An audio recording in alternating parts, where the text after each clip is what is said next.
I never thought I would speak out about this. My name is Colin L. Taylor, and I served 22 years in the United States Army. This right here is a binder that has some of the things from my military history, military records. And I need to go through it in order to get certain things straight, to refresh my memory, to ensure that what I present to you is the truth. There's a push in the United States regarding renaming some of the military installations, army installations, because they're named after Confederate generals. And I'm going to try to present you unbiased information so that you can make an informed decision if you're participating in the events that are going on. I saw a list of army installations that are named after Confederate soldiers, usually generals. And one of the things about that is the Confederate Army, they surrendered, so they lost. And it speaks volumes in a way that even to name a military installation after those who are on the side of who you could say lost. Because usually it's to the victor that goes the spoils. But I'll let that rest. Just a mere fact that you have installations that have been named after those Confederate soldiers. And I looked at the list and I saw that these installations were named after Confederate generals. Camp Beauregard in Louisiana. I've been down that area, but I never went there. At least not that I can remember. Fort Benning in Georgia. I've done some time there. In fact, this shirt I'm wearing, it has Fort Benning on it. And I wore this shirt for that reason, because I've actually had this shirt since 2001. And by the way, today's June 14th, 2020, the Army's 245th birthday. And I had no desire to speak out on this matter publicly. So no matter, you could say it's a coincidence that I'm speaking out on this matter on the Army's 245th birthday. So I've been to Fort Benning. Fort Bragg, I've been there. Fort Gordon, I've been there. I've been stationed there for a while. Fort A.P. Hill, I remember going there. Fort Hood, I've been there. Fort Lee, I've been there. I've been stationed there. Fort Pickett, been there. Fort Polk, been there. Stationed there. Fort Rucker in Alabama, never been there. What I'm going to share with you are some of my personal experiences at a lot of these installations that were named after Confederate generals. Now, I've been to other installations that either were named after Union soldiers and some that were not.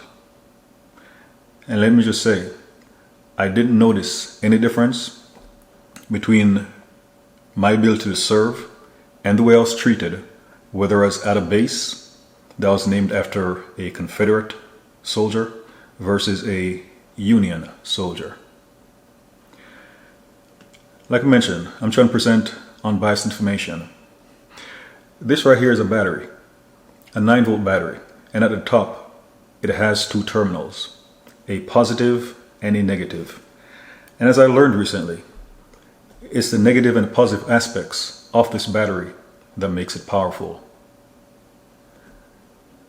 In my life personally, there are things I've done that in retrospect I'm not proud of, but can't erase those things. Yet at the same time, remembering those things, those negative things, have helped me to become a better person today. There have been some outside help, but those, the negative and positive things, have combined to make me the person that I am today. Here in the United States, one of the things is, we're not as united as we could be. We're not as united as we should be. And a part of my military service is, some would say I'm Afro-American. but I was actually born and raised in Jamaica. And shortly after coming to the United States, I fulfilled my lifelong dream to serve in the military. And again, 22 years. So I speak from experience. Other people may have experienced different things. My first duty station was actually Fort Lee, Virginia. And I saw images of General Robert E. Lee, sculptures, paintings. But even being stationed at Fort Lee, it is simply called Fort Lee. And being there, we weren't focused on it being named after General Robert E. Lee. We saw his images, but it's not like there was an oppressive spirit that was over the place. I didn't have any difficulty sleeping because it was named after a Confederate general. In fact, in the annals of history,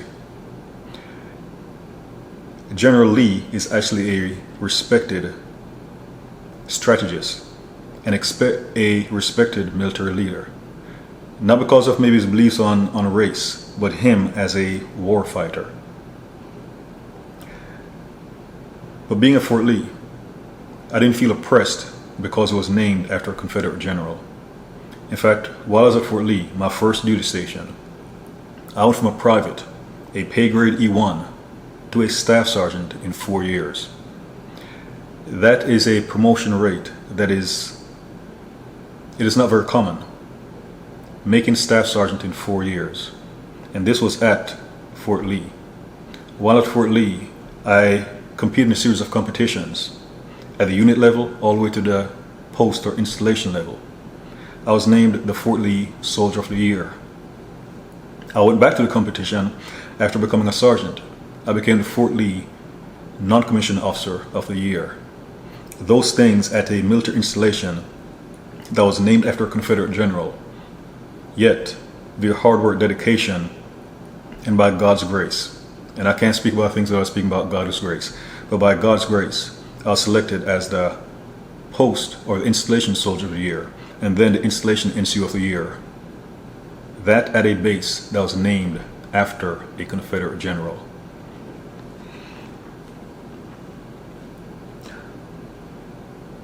After Fort Lee, a significant milestone in my career happened at Fort Benning in Georgia.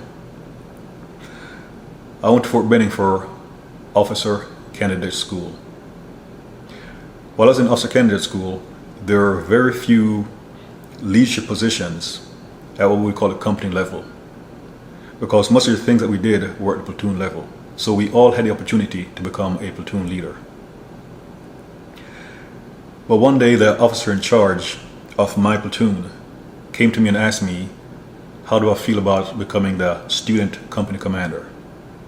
Very few of us had the opportunity to become the student company commander.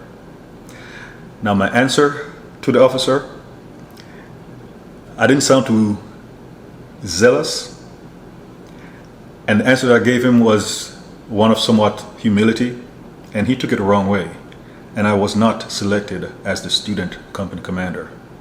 But it was not because of racism. It was not because of who the installation was named after, Benning.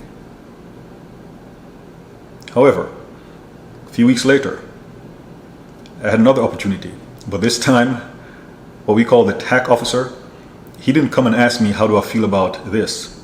I was selected as the student executive officer. And quite frankly, it's a role that I enjoyed even more than if I had become the company commander. So I became the second command. Also in one of the ceremonies, I served as the student platoon leader. So we're there marching on the parade field, and I got a chance to lead the troops on the field. And this happened at a base that was named after a Confederate leader. But it didn't hinder my ability to serve. In fact, upon graduating officer candidate school, I was named as a distinguished military graduate among the top 20% at a military installation that was named after a Confederate general. Now, with the things that the Lord allowed me to do at Fort Lee and at Fort Benning, when those things happen, it wasn't like, oh, in your face, General Lee, or in your face, General Benning. It wasn't anything like that. It just simply was not a concern. And yes, those bases are storied bases, not simply because of who they're named after, but things that have gone on at those installations, men and women who have served their country from those locations. For Fort Lee, it was a home of, and probably still is, the home of Quartermaster Corps. Fort Benning, the home of infantry. With Fort Lee, it's known more about quartermaster and ordnance, logistics, than even Fort Lee himself, or than General Lee himself. Fort Benning is known more about being the home of the infantry than after the person it was named after. Also did some time at Fort Gordon. At Fort Gordon, I was a lieutenant. And while going through the officer basic course, one of the honors I received during that time was as the Kilbourne Leadership Award. And the thing about Lieutenant, and I think it became General Kilbourne, he actually received the Medal of Honor. I was able to receive that award at Fort Gordon, a base named after a Confederate general. So even though the base was named after a Confederate general, it didn't stop me from being able to achieve those things. Hard work, God's grace. And again, my sleep was not disrupted while at Fort Gordon. I slept in peace. There was no fear for my life. There was no oppression or systemic racism because of who the base was named after.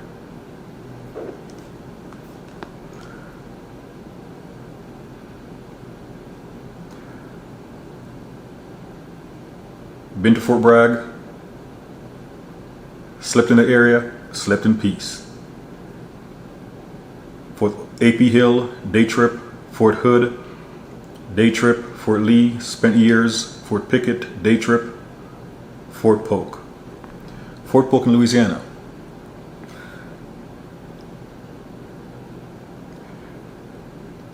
Being a Fort Polk was hard work.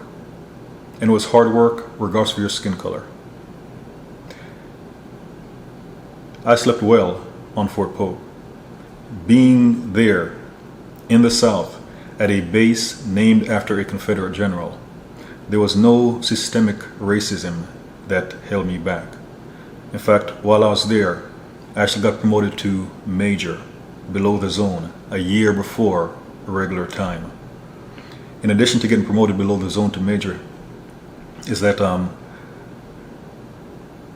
for someone of my branch of service, or my branch in the Army, it was unheard of for me to get selected as the executive officer for the unit. I never expected to serve in that position, but because the promotion came early and some other factors, I was named as executive officer, which ties back to being in Fort Benning and being the executive officer helped prepare me for that role. Prior to that, I was stationed in another base. I was actually a company commander. Throughout my military history, if there was any form of systemic racism, any form of a racial culture based on after who a base was named, if those things were in place and they were meant to hold me back, they never did. And a lot of times in life, we're looking at cosmetic changes. With NASCAR, they just implemented a rule about not having the Confederate flag on display. Personally, when I see the Confederate flag, it's not like a beacon that says welcome home. It doesn't give me the warm and fuzzies. But to be frank, even as a black man here in the United States, I'm not so worried about a Confederate flag being tattooed on a person, being displayed from a home, from a vehicle. if the Confederate flag is linked to negativity. I prefer to see someone waving a Confederate flag on the outside than having a Confederate flag on the heart. Because that is what we truly need to address. Not necessarily bases after whom they're named, but the conditions of our heart. Because there are many things why the United States is not as united as it could be. Were there times in the military that I noticed division amongst the ranks? I remember I was in what we call Primary Leadership Development course at Fort Knox, Kentucky. And I noticed that there were times when we had camaraderie. But when we went into the dining facility to eat, and I even said something publicly. I'm like, how's it we go inside the dining facility and I see like the Hispanics go in one side, the Caucasians one side, Latin or blacks, and there was division. And I was like, why do we do that? But at the same time, when we went out training and things like that, there was unity. So yes, there are issues. Sometimes we like to fellowship, cluster among those who look like us. It happens everywhere. But you can rename a military base, and that won't affect the culture of that base.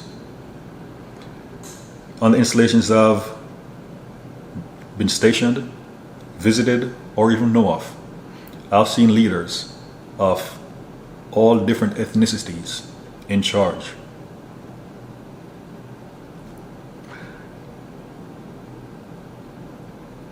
Sometimes we want to change things, and all we're doing is whitewashing, seemingly making cosmetic change. But will those change actually change anything? And again, I remind you of the battery. It has a negative and a positive terminal, and those things combined helps to make the battery a source of power. So what is truly behind the push to try to rename military installations? And also, why now? These installations have been where they are for years, decades. And there are many people who have been in power for many years, and if it was such an issue, it could have been brought up much sooner. So why now?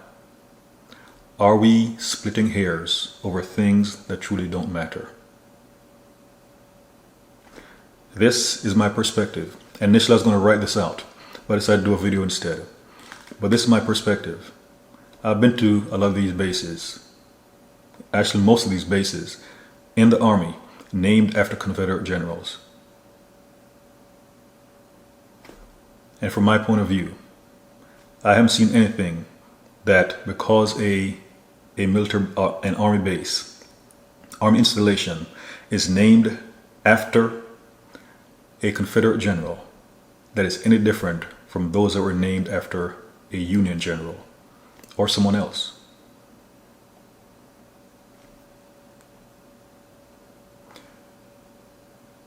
This is my perspective. It's up to you what you do with it. But I know how I feel in this matter. But I just want to present you information regarding my experiences and how much of a difference the names of those installations make. And as we're trying to erase negativity, remember the battery. It relies on negative and positive to make it powerful. God bless you, and God bless the United States of America.